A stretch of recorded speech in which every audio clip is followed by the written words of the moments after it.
வணக்கம். சிபிஎல்லின் சிந்தனை களத்திற்கு உங்களை வரவேற்கின்றேன். வாழ்க மகிழுடன். தினம் ஒரு திரவியம், உடலுக்கும் மனதுக்கும்.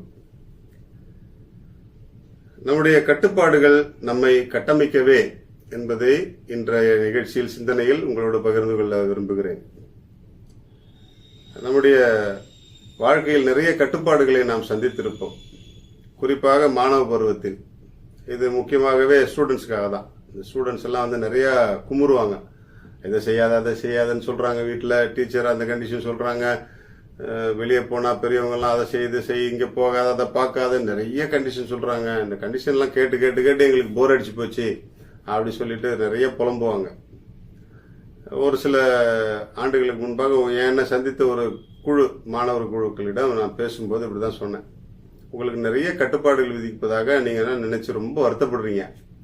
ஆனா அந்த கட்டுப்பாடெல்லாம் எதுக்கு அப்படின்னு கொஞ்சம் யோசிச்சு பாத்தீங்களா அப்படின்னு சொல்லி கேட்டேன். நாங்க நல்லா இருக்கணும்ன்றதுக்காக தான் சொல்றாங்க, ஆனா ஒரேடியா கட்டுப்படுத்தினா நாங்க எப்படி நல்லா இருக்கிறது அப்படின்னு சொல்லிட்டு பசங்க சொன்னாங்க. அப்ப அந்த பிள்ளைங்கள்ட்ட நான் சொன்னேன், ஒரு ரோஜா செடி, ஒரு சின்ன ரோஜா செடி வாங்கிட்டு வந்து நம்ம வீட்டில் வைக்கிறோம். அந்த ரோஜா செடி நல்லா வளரணும்னா என்ன பண்ணுவோம்? அதை சுத்தி பாத்தி கட்டுவோம். இன்னும் பாதுகாப்பா இருக்கணும்னா அதை சுத்தி வேலி கட்டுவோம். அது நல்லா பூக்குற வரைக்கும் அதை நல்லா பாதுகாத்து வளர்ப்போம். அந்த ரோஜா செடியில பூ பூக்கும் போது எவ்வளவு அழகா இருக்கும். அந்த பூ வேற யாரும் பறிச்சிடக்கூடாதுன்றதுக்காக இன்னும் அதிகமான பாதுகாப்பை அதுக்கு தருவோம். ஒரு சில பூக்கள் பூக்குற வரைக்கும் அந்த ரோஜா செடிக்கு பாதுகாப்பு வீட்டுல எல்லாம் கொடுத்துட்டே இருப்பாங்க. நிறைய பூக்கள் அது கொஞ்சம் பறந்து வளர ஆரம்பித்து நிறைய பூக்கள் விடும் பொழுது அந்த பராமரிப்பு தன்மை குறைந்து விடும். ஏன் அப்படின்னு சொன்னா, அந்த ரோஜா செடியில பூக்கள் மட்டும் வளர்வதில்லை, பூக்களோடு சேர்ந்து முட்களும் வளரும். அப்ப அதை தொடர்றதுக்கு நிறைய பேர் பயப்படுவாங்க. நம்ம ரோஜா எடுக்க போகும்போது முள்ளு கையில கிழிச்சிருச்சுன்னா அப்படின்னு சொல்லிட்டு யோசிப்பாங்க. அது போலத்தான் உங்களுக்கு கட்டுப்பாடுகள். இப்ப நீங்க வளர்ற வரைக்கும், ஒரு பக்குவம் அடைகிற வரைக்கும் உங்களுக்கு நிறைய கட்டுப்பாடுகள். வேலி போல, பாத்தி போல, அதுக்கு உரம் விடுவது போல, தண்ணீர் விடுவது போல நிறைய கட்டுப்பாடுகள். ஆனா நீங்க வளர்ந்து நிறைய பூக்கள், உங்களுடைய நிறைய பலன்களை நீங்க கொடுக்கறீங்க அப்படின்னும் போது ஆட்டோமேட்டிக்கா உங்களோட சேர்ந்து பூக்களோடு சேர்ந்து முட்களை போன்ற பாதுகாப்பு உணர்வுகளும் உங்களுக்கு வந்துடும். அப்ப உங்களை யாரும் டிஸ்டர்ப் பண்ணும் போது நீங்க ரியாக்ட் பண்ண ஆரம்பிப்பீங்க.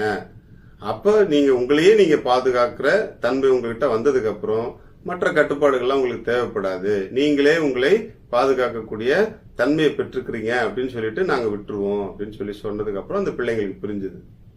பிள்ளைங்களுக்கு சொல்லிக் கொடுங்க. இப்ப கட்டுப்படுத்துற மாதிரி இருக்கும். போன் பார்க்காத. நம்ம ஆஸ்திரேலியால, மலேசியாலாம் டிசம்பர் 1ஆம் தேதியிலிருந்து 16 வயதுக்கு கீழே இருக்கிற யாரும் சோசியல் மீடியாவை யூஸ் பண்ணக்கூடாதுன்னு சட்டம் போட்டிருக்காங்க. சட்டம் போட்டு கட்டுப்படுத்துறதை விட இந்த மாதிரி அன்பா சொல்லி உங்களுடைய கட்டுப்பாடுகளை புரிந்து கொண்டீர்கள் என்றால் உங்களுடைய வளர்ச்சி, உங்களுடைய வாழ்வு பாதுகாப்பாக இருக்கும். நீங்களே உங்களை பாதுகாக்கக்கூடிய தன்மை உங்களுக்கு வந்துடுச்சு அப்படின்னு சொன்னா யாரும் உங்களை கட்டுப்படுத்தவே மாட்டாங்க. அதனால பூக்கள் மட்டுமே உங்களுடைய கண்களுக்கு தெரியலாம், ஆனால் பூக்களோடு சேர்ந்து முட்களும் வளர்கின்றன. அவற்றை பாதுகாப்பதற்காகத்தான் கடவுள் இயற்கை அதை படைச்சதற்கு எப்படி படைச்சிருக்காரு பாருங்க.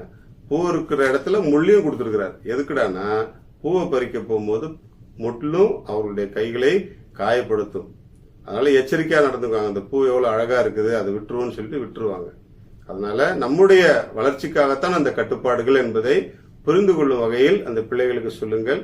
அவர்கள் புரிந்து கொள்வார்கள். நாமும் நம்பிக்கையோடு வாழலாம். வாழ்க மகிழுடன்.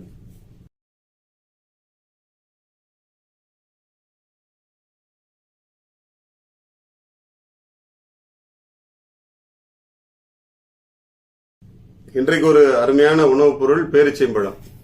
இந்த பேரிச்சம்பழம் எல்லாருக்கும் தெரியும், அதுல நிறைய சத்துக்கள் இருக்கு அப்படின்னு சொல்லிட்டு. தினசரி பேரிச்சம்பழம் சாப்பிடும்போது நம்முடைய உடல்ல கூடிய இரும்பு சத்து அதிகமாகும். அது தவிர்த்து நம்முடைய மூளை, எலும்பு, இதயம் இவை மூன்றுமே பாதுகாக்கப்படும் பேரிச்சம்பழத்தினுடைய உணவால். சர்க்கரை நோயாளிகள்லாம் இனிப்பா இருக்குது அப்படி சாப்பிட மாட்டாங்க. ஆனா சர்க்கரை நோயாளிகள் கண்டிப்பா பேரிச்சம்பழம் சாப்பிடணும். பேரிச்சம்பழம் சாப்பிட்டீங்க அப்படின்னு சொன்னா உங்களுடைய ரத்த சர்க்கரை அளவு சீராக்கப்படும். சீராக்கும் பொழுது உங்களுடைய ரத்த சர்க்கரையினுடைய பாதிப்புகள் குறையும். நீங்களும் ஆரோக்கியமாக வாழலாம். அதில் இருக்கக்கூடிய ஆன்டி ஆக்சிடென்ட்ஸ் உங்களுடைய தோல் பிரச்சனைகளுக்கு நல்ல தீர்வாக அமையும். எனவே பேரிச்சம்பழம் சாப்பிடுவோம், ஆரோக்கியமாக இருப்போம். வாழ்க மகிழ்வுடன்.